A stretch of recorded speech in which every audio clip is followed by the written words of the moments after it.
October of '89, Guns got an offer to open 4 shows for the Rolling Stones in L.A. It seemed the perfect opportunity to bring the band back together. But on opening night, Axl made a shocking announcement on stage. He implied if certain members don't stop dancing with Mr. Brownstone, meaning Slash and drugs, you know, the band was over. They all were messing around with heroin, but somebody had a real big problem, and if they didn't stop doing it, that was the end of Guns N' Roses. I know it was directed at me because I was all strung out at the time. That was one of the things that probably made me hate Axl more than anything. Something I probably never, ever forgave him for without really even thinking about it.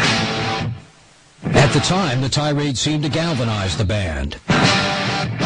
In the spring of '90, Guns entered the studio to begin work on their most elaborate project yet. A double album of all new material. We all managed to sort of straighten ourselves out, with the exception of Steven.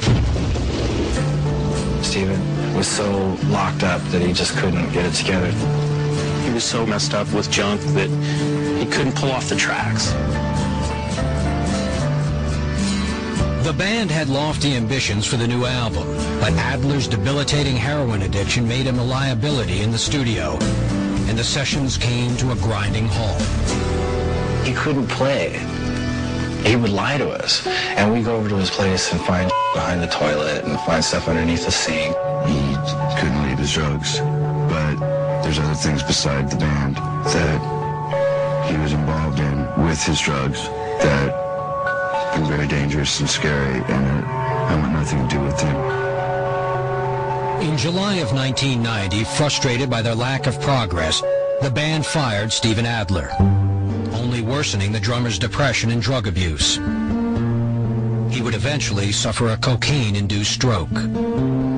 I did everything I possibly could to try and kill myself. I had nothing to live for. I mean, everybody that I knew, that I thought were my friends, took everything they could from me and disappeared.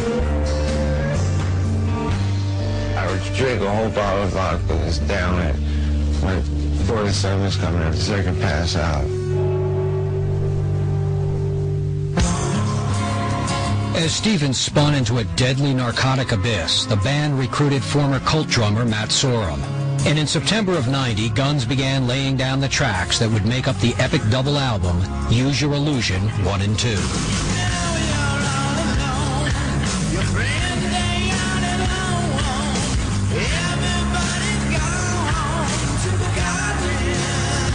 I just want to bury Appetite.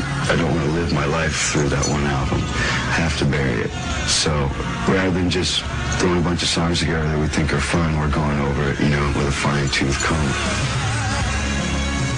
His creative idea of moving forward was, we can't remake Appetite. The next record has to be in another direction.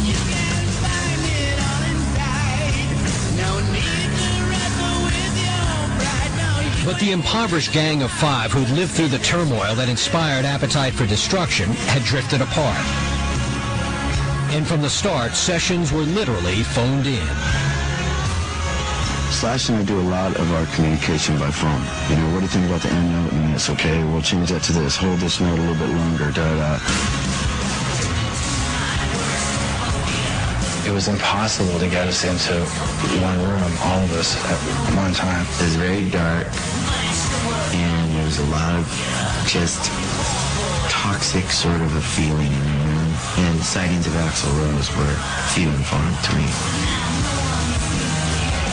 Use Your Illusions was all over the place. It was sort of like the Guns N' Roses version of the White Album, so to speak. Maybe not quite as good, but it was like all this material coming from all different directions.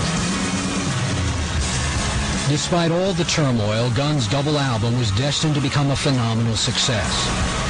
Few could have guessed that it would also serve as the band's last artistic gasp.